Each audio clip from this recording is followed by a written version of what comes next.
passant la porte, vous avez fait un bond dans le temps. Et oui, là-bas, c'est un autre temps futur dont peut-être certains viendront un jour, mais nous, ici, maintenant, nous sommes en 1910. 1910. Ça te dit quelque chose? Ou c'est dans trop longtemps? En 1910, juste à côté d'ici, le tronçon de chemin de fer reliant Saint-André-les-Méouilles à Puget-Théniers est en voie d'achèvement. Encore 2 ans de travaux. À cet âge-là, les enfants y participent déjà. 1910. Il y en a un ici qui était le président du conseil.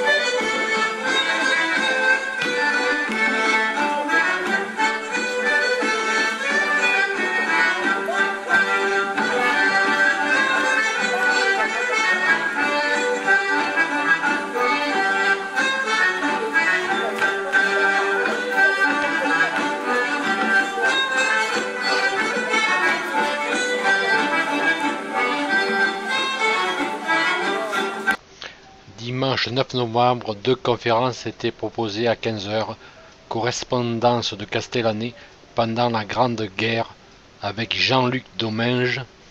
À 17 h, écrire une biographie, une histoire, des mémoires avec Christophe Martin.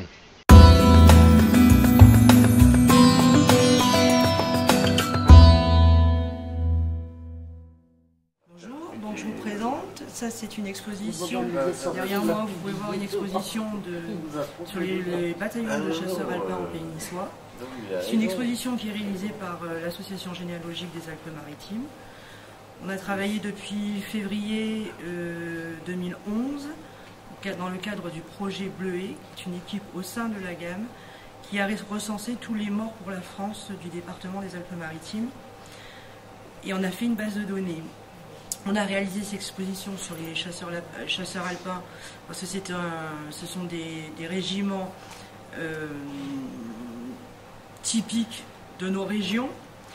Les chasseurs alpins castellanais ont majoritairement été incorporés dans les bataillons des Alpes-Maritimes, leur casernement étant dans les Alpes-Maritimes.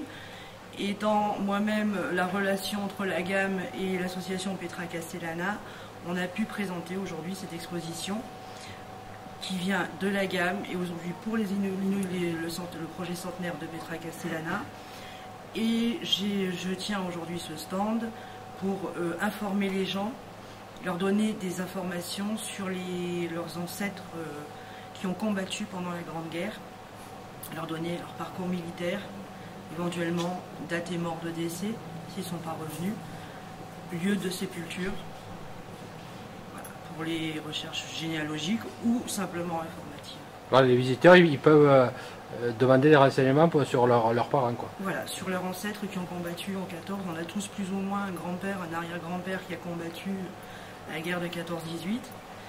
Et on peut, grâce au site internet des archives départementales de différents départements et au site Mémoire des Hommes, qui est le site gouvernemental du ministère de la Défense, nous permettre d'accéder aux archives de ces gens qui ont combattu.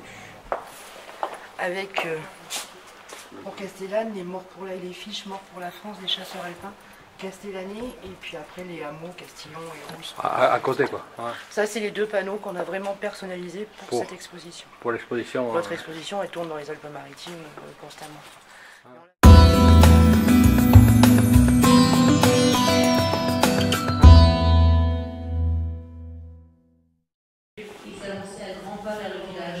Je cherchais mon fils au milieu de tout ce monde. Je ne le voyais plus. J'avais peur de le perdre. Il y a 18 minutes d'enregistrement, ça représente un très gros travail. Il doit y avoir 80 sons différents, un truc dans le genre. J'ai essayé plus ou moins de rendre à peu près chronologique de l'entrée en guerre jusqu'à la fin. Juste pour tout le monde, ça rentre dans un projet de commémoration globale qui va se passer sur 4 ans. Donc là, on fait l'ouverture. L'ouverture a commencé samedi soir par un bal qui se passait en 1910, donc avant la guerre. Et ça se terminera en 18, peut-être par un second bal, parce qu'en 18, on avait le droit de montrer nos chevilles, nous les filles. Il s'est passé tas de trucs en 4 ans. Et donc, va y avoir entre autres des pièces de théâtre, pas mal d'émissions de radio. Donc là, on n'est qu'au début de la commémoration qui va donc durer 4 ans. Voilà.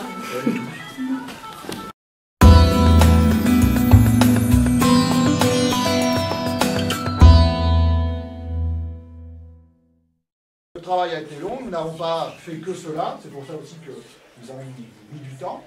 Mais petit à petit, ça s'est construit. On doit remercier particulièrement Guillaume, qui nous a beaucoup aidé.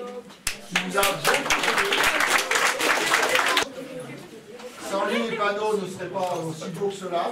Il nous a toujours conseillé aussi sur le choix des documents. Il est venu quelques fois au collège, nous sommes venus là. Enfin, c'est un travail de collaboration entre la Maison Nature et Patrimoine et donc le collège. Et donc aujourd'hui, nous découvrons le résultat final avec des tableaux qui sont relativement intéressants. Magnifique pour certains. Oui. Voilà. Je vais remercier les élèves qui ont participé, qui ont joué le jeu. Alors, parfois c'est un petit peu difficile de les motiver, de leur rappeler, etc. Mais quand même beaucoup ont fait des efforts, donc c'est bien. Je voudrais aussi une petite remarque particulière pour Fabien, qui a réalisé une maquette, lui, qui a voulu faire différemment, et c'était une longue histoire cette maquette, mais elle est là, elle existe, donc c'est bien. Une maquette était présente. Les élèves qui l'ont construit nous ont donné quelques informations sur cette création. Ils ont recherché sur des documents d'époque pour avoir les bases, leur imagination a fait le reste. Le travail s'est effectué en plusieurs séances, lorsqu'ils avaient du temps libre. On ne pourra pas vraiment savoir le nombre d'heures de travail. Il est vrai que si on ne prend pas de repères, il est bien difficile de se rappeler le temps de création. Mais l'important est le plaisir de construction, mais aussi la satisfaction du résultat et du partage avec le public. Et enfin, remercier les 6 élèves qui sont venus mercredi nous aider à mettre en place la salle. J'en fais partie. C'est gentil. Ils se reconnaissent, j'ai pas besoin de les citer.